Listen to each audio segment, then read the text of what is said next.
My name is Dorian Thatch. I'm 34 years old, and I work as a freelance data analyst here in Seattle. Most people see me as the quiet type, methodical, observant, someone who keeps his cards close to his chest. They're not wrong. But what they don't realize is that growing up in a divided household taught me something valuable. Sometimes the best strategy is to watch, wait, and let others reveal their true nature. My father, Edward, remarried when I was 10.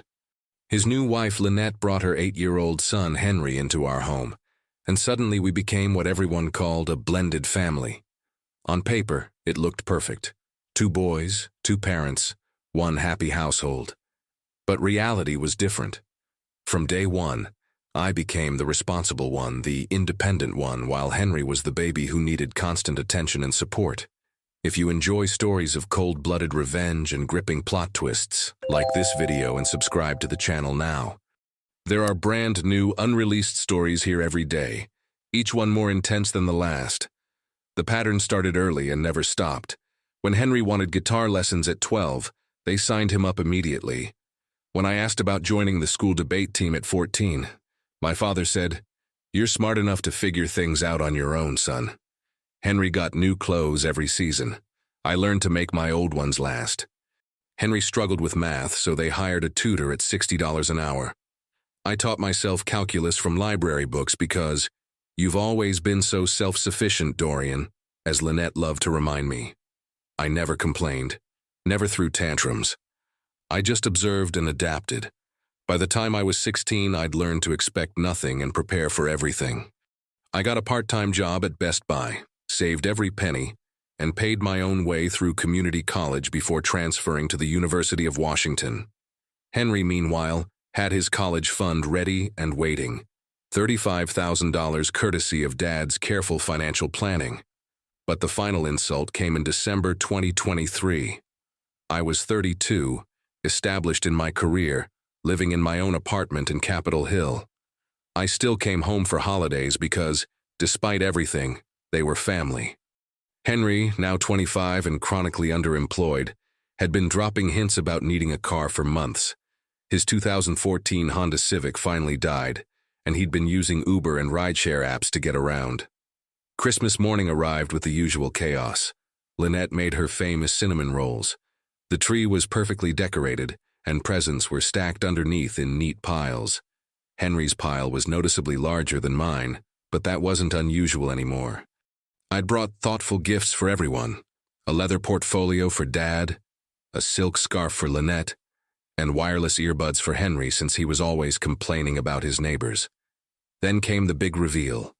Dad and Lynette exchanged one of those meaningful looks that married couples share when they're about to surprise someone.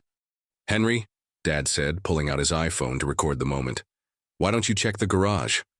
Henry's confusion turned to pure joy when he opened the garage door to find a brand new 2024 Honda Civic sitting there with a giant red bow on the hood. Metallic gray, fully loaded, the works. He actually cried. Lynette cried. Dad beamed with pride. It was a beautiful family moment that probably cost them $26,000. My turn came last. Dad handed me a small envelope with a grin. "Don't say we never give you anything, Dorian," he chuckled. Inside was a single Powerball ticket, the $2 kind you buy at gas stations, with a yellow Post-it note stuck to it. The note read, "Maybe you'll get lucky, huh?" in Lynette's handwriting, followed by a smiley face. The room erupted in laughter. Even Henry joined in, wiping tears from his eyes as he said, "Oh man, that's perfect. Dorian and his lottery ticket versus my new car."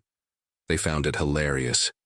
The responsible, independent older brother getting a joke gift while the baby of the family received something substantial and life-changing. I smiled. I even laughed along with them. But something cold settled in my chest that morning, something that had been building for 22 years. As I folded that lottery ticket and slipped it into my wallet, I made a mental note of this moment. The car versus the lottery ticket. The golden child versus the afterthought. I filed it away with all the other small humiliations and forgotten promises. What they didn't know, what they couldn't have known, is that I never throw anything away. 3 months later, in March 2024, While cleaning out my desk drawer, I found that crumpled lottery ticket and decided to check the numbers on a whim. Old habits from my data analyst training, I suppose. Always verify your information. The first number matched, then the second. By the third match, my hands were shaking. All 6 numbers aligned perfectly with the winning combination from that December 26, 2023 drawing.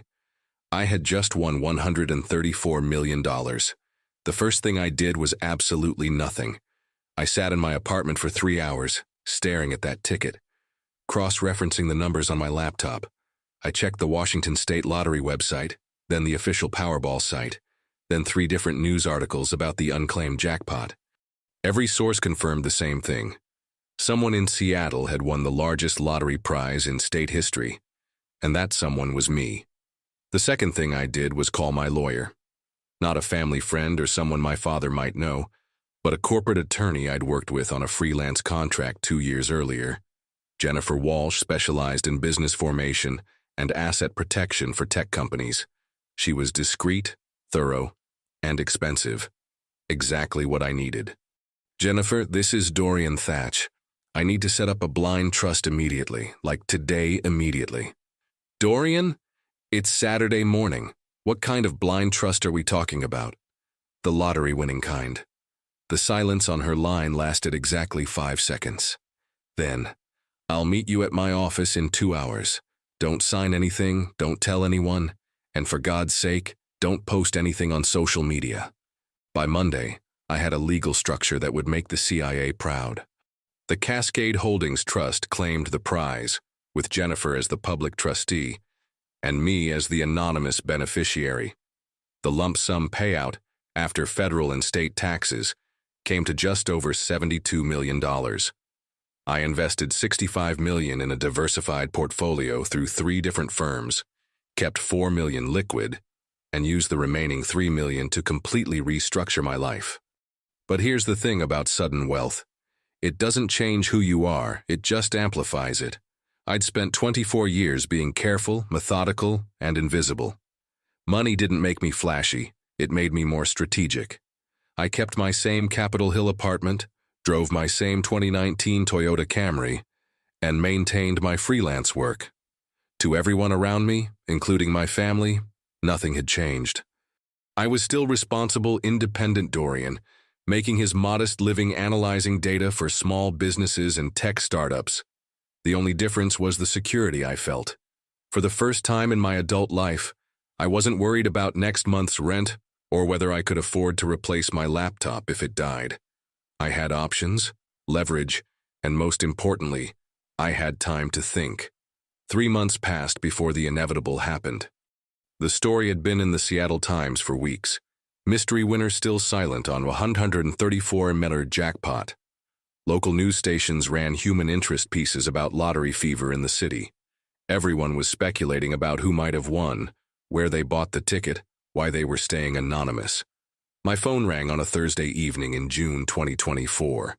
Dad's name on the caller ID. "Hey, son, how are you doing?" This was unusual. Dad typically communicated through text messages and only called for emergencies or holidays. We exchanged the normal pleasantries. Work was good, weather was typical Seattle summer, I was staying healthy. Then Lynette's voice joined the conversation. They'd put me on speaker. "Dorian, honey, we were just talking about that lottery winner story. Can you believe someone in Seattle won all that money and hasn't come forward?" "Interesting," I said, keeping my voice neutral. "Probably smart to stay quiet. That much money changes everything." "Oh, absolutely," Dad agreed. "Though I bet they're going crazy trying to decide what to do with it all. I mean, what do you even do with that much cash?" Henry's voice came through in the background. "I'd buy a house first thing, get out of this tiny apartment." That's when I understood. They weren't calling to chat about current events. They were fishing. Somewhere in their collective consciousness, they'd started wondering about their data analyst son, who never seemed worried about money, who always seemed to have whatever he needed without drama or complaints. "Well," I said carefully, "I imagine whoever won has some big decisions to make." Speaking of big decisions, Lynette jumped in with poorly concealed excitement. Henry has some news to share. Henry took the phone. Dorian, I proposed to Sarah last weekend. She said yes. Sarah was Henry's girlfriend of 2 years, a nursing student at Seattle University. Nice girl, practical, exactly the kind of person who'd be good for my chronically irresponsible half-brother. Congratulations, Henry. That's wonderful news. Thanks, man. We're thinking about a fall wedding. Nothing too crazy, but you know how these things go. Venue, catering, all that stuff adds up fast. He paused meaningfully. We're trying to figure out the budget. And there it was. The real reason for this call. They'd connected the dots. Mystery lottery winner in Seattle. Dorian lives in Seattle. Dorian never seems stressed about money despite being a freelancer. Therefore, Dorian must be the lottery winner. And if Dorian was suddenly worth over $100 million, well, surely he'd want to help his baby brother start married life properly. I'm sure you two will figure something out, I said. Sarah seems like a planner. She is, but there's only so much planning you can do when you're working with a limited budget. Henry continued. I've been thinking maybe it's time I asked for some family help. You know, for something this important. That sounds like a conversation for you and Dad. Actually, Dad interjected, we were all hoping we could talk this through together. Maybe this weekend? You could come over for dinner. We could discuss how the family might support Henry and Sarah as they start this new chapter. The family. As if I'd ever been consulted about family financial decisions before. As if my input had ever mattered when Henry needed guitar lessons or college tuition, or a car to replace his dead Honda. This weekend's not great for me, I said. Pretty busy with client work. The weekend after then? Lynette pressed. Dorian, this is important. Henry's getting married. I could hear the frustration creeping into her voice. They'd expected immediate enthusiasm, offers to help, maybe even a spontaneous revelation about my lottery win. Instead, they were getting the same measured, non-committal responses I'd given them for years. Let me check my calendar and get back to you, I said. After I hung up, I sat in my living room and considered my options. I could continue playing dumb indefinitely. I could reveal the truth and watch them scramble to retroactively justify 22 years of favoritism. Or, I could do something else entirely. I opened my laptop and started drafting an email. Not to send immediately, but to have ready when the right moment arrived. Because if there's one thing data analysis teaches you, it's that patterns always repeat themselves. My family had established a clear pattern of taking me for granted while prioritizing Henry's needs and wants. They were about to discover what happened when that pattern finally broke. 2 weeks later, they stopped being subtle. Henry called me directly on a Tuesday afternoon, his voice carrying that familiar wheedling tone I remembered from our childhood whenever he wanted something. Hey, Dorian, I've been thinking about our conversation with Dad and Lynette, about the wedding planning and everything. Uh-huh. Look, I'm just going to be straight with you. Sarah and I have been looking at venues and the prices are insane. The place we really love wants 15 grand just for the rental, and that's before food, flowers, photography, all of it. We're looking at maybe 50,000 total for the kind of wedding Sarah deserves. I said nothing. In my experience, silence makes people reveal more than they intended. The thing is, Henry continued, I know you're doing well. Your freelance thing seems to be working out and you've always been smart with money. I was wondering if maybe you could help us out. Not a gift or anything. I mean, unless you want it to be. But maybe a loan. We could pay you back over time. How much are we talking about? Maybe 25,000? That would cover the venue and the photographer. Sarah's parents are handling the flowers and her dress, and I've got the catering covered. $25,000. To Henry, this was probably an enormous ask, a sum that represented months of careful saving. To me, it was less than I'd made in interest the previous week, but it wasn't about the money. It had never been about the money. That's a significant amount, Henry. I know, and I wouldn't ask if it wasn't important.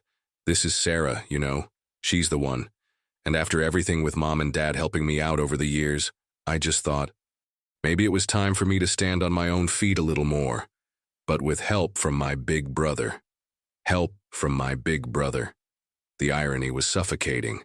22 years of being told I was self-sufficient, and now suddenly I was expected to be the family bank. "Let me think about it," I said. "Really, Dorian, that would be incredible. I mean, I was nervous even asking, but I said I'd think about it." The next call came from Lynette 3 days later. "Dorian, honey, I hope you don't mind me reaching out directly. Henry mentioned he talked to you about the wedding situation." "He did. I want you to know how much it would mean to him, to all of us, if you could find a way to help. Henry's finally found someone who makes him happy, someone who's good for him. Sarah's a lovely girl, very grounded, very practical. She's exactly what Henry needs. I'm sure she is.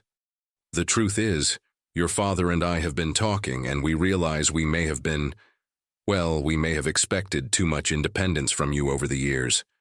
You were always so capable, so self-reliant. Maybe we didn't show our appreciation for that as much as we should have." This was new territory. Lynette had never come close to acknowledging the family's treatment of me before. But I recognized it for what it was. Not genuine remorse, but strategic positioning. They needed something from me now, so suddenly my independence was praiseworthy, rather than convenient. "I appreciate you saying that. We've also been wondering, and please don't take this the wrong way, but you seem very comfortable lately, more relaxed about money than you used to be. Your father mentioned you haven't asked about borrowing anything in years, and you even picked up the check when we went to dinner last month." There it was, the direct probe I'd been expecting. "Freelance work has been steady." "That's wonderful, really wonderful. And if business has been especially good, well, that just makes us even more proud of you. You've always been the responsible one, the one who figures things out. Maybe now you're in a position to help Henry figure this out too." I ended the call with another non-committal promise to consider it, but that evening, I finished the email I'd been drafting and scheduled it to send the following Monday morning. Monday arrived, and at exactly 9 a.m., my carefully crafted message landed in all 3 of their inboxes simultaneously. The subject line read, "Regarding Henry's wedding request." The email was professional, methodical, and devastating. I started with a chronological review of family financial decisions dating back to my childhood. Guitar lessons for Henry, debate team denial for me, college tuition fully paid for Henry, community college and loans for me, car purchase for Henry, lottery ticket joke for me. I included specific dates, amounts when I knew them, and direct quotes from conversations I'd recorded in my personal journals over the years. Not because I'd planned this moment, but because documenting patterns was simply how my mind worked. "I want to be clear," the email continued, "that I don't resent these decisions.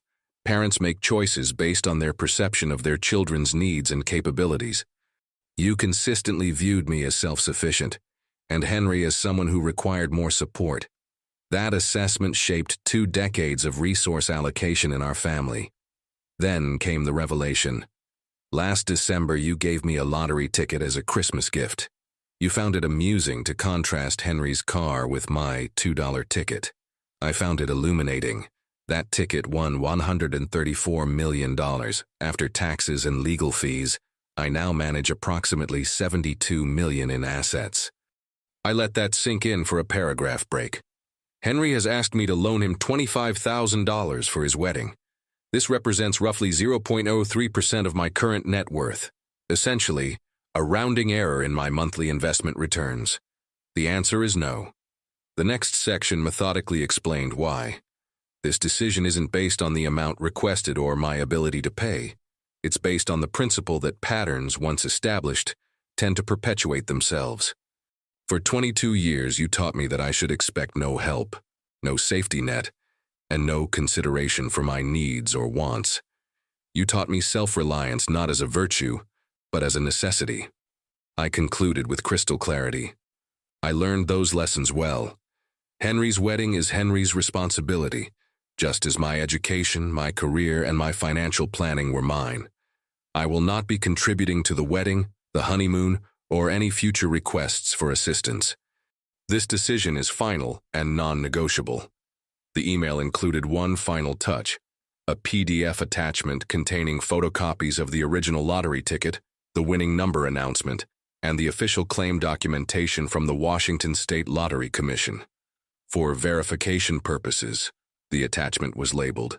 I sent copies to all three of them, then turned off my phone and went for a walk around Green Lake.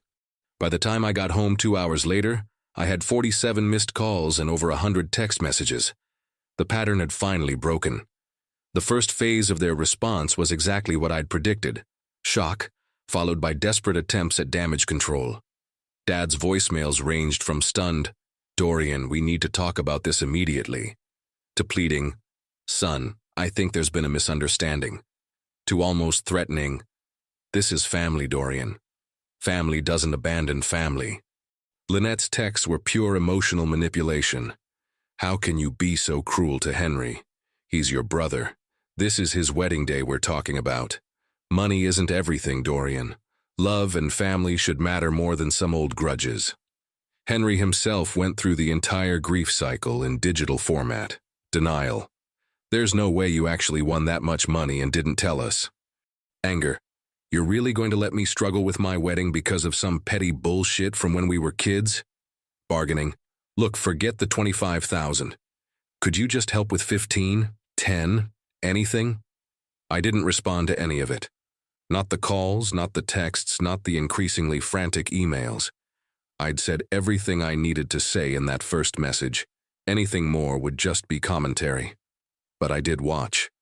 And what I saw was fascinating from a behavioral analysis perspective. Within a week, Henry had started a GoFundMe campaign titled, "Help Henry and Sarah Start Their Dream Life Together." The description was masterfully crafted to sound sympathetic without revealing the embarrassing truth. "We're a young couple trying to plan our perfect wedding on a tight budget. Every contribution, no matter how small, brings us closer to our dream day." The campaign raised $1,247 in 2 weeks. Meanwhile, word was spreading through our extended family and social circles, not because I said anything, but because they couldn't help themselves. Aunt Rebecca called me after apparently receiving a very interesting phone call from Lynette. "Dorian, honey, Lynette told me the most remarkable story about you winning the lottery. She seemed quite upset about some family situation. Are you all right?" "I'm fine, Aunt Rebecca. Better than fine, actually." "She mentioned something about Henry's wedding and you not being able to help. I'm sure there's more to the story." There always is, I thought. But I kept it simple. Henry's wedding planning is between Henry and Sarah. I'm not involved. Similar conversations happened with family friends, former neighbors, even Henry's college roommate who somehow got my number. Each call revealed how the story was spreading and evolving.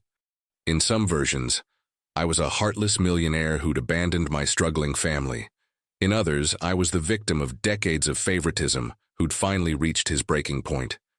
The truth, as usual, was more complex than either narrative. 6 months after my email in February 2025, Henry and Sarah had a small ceremony at a community center in Ballard. 50 guests, potluck reception. Sarah's cousin is the photographer. By all accounts, it was lovely, intimate, personal, focused on what actually mattered. They looked happy in the photos I saw on Instagram. I wasn't invited. That was fine by me. Around the same time, I made the first major change to my lifestyle. I bought a house in Portland, not a mansion, but a comfortable craftsman in the Alberta district with a home office, a small garden, and most importantly, 280 miles between me and my family's ongoing drama. I also launched the Thatch Foundation, focused on educational scholarships for first-generation college students from blended families. Kids who'd learned early that they couldn't count on anyone but themselves, who'd developed resilience out of necessity rather than choice. The irony wasn't lost on me. I was using Henry's joke gift to help other overlooked children in ways my family had never helped me. The foundation's first recipient was Maria Santos, an 18-year-old from Yakima, whose stepfather had spent her college fund on his biological son's wedding. She was planning to work full-time and attend community college part-time until she could afford to transfer to a 4-year school. I changed that plan. Full ride to University of Washington, plus living expenses and book allowances.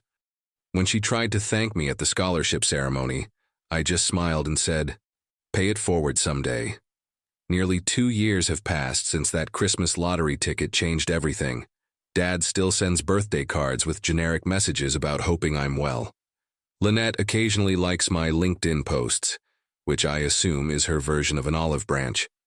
Henry and Sarah had a baby in July, a daughter they named Emma, and Sarah's mother posts pictures constantly on Instagram. I know about Emma because I still follow them on social media, not out of longing or regret, but because patterns interest me, and I'm curious to see how this new generation develops. Will Emma be raised with the same favoritism that defined Henry's childhood? Will she learn that love comes with conditions and expectations? Or will parenthood teach Henry something about fairness that his own upbringing couldn't? I hope for her sake it's the latter. These days I work with small nonprofits and social service organizations, using my data analysis skills to help them maximize their impact. The pay isn't spectacular, but money stopped being the point sometime around my 10th million in assets. Purpose matters more now.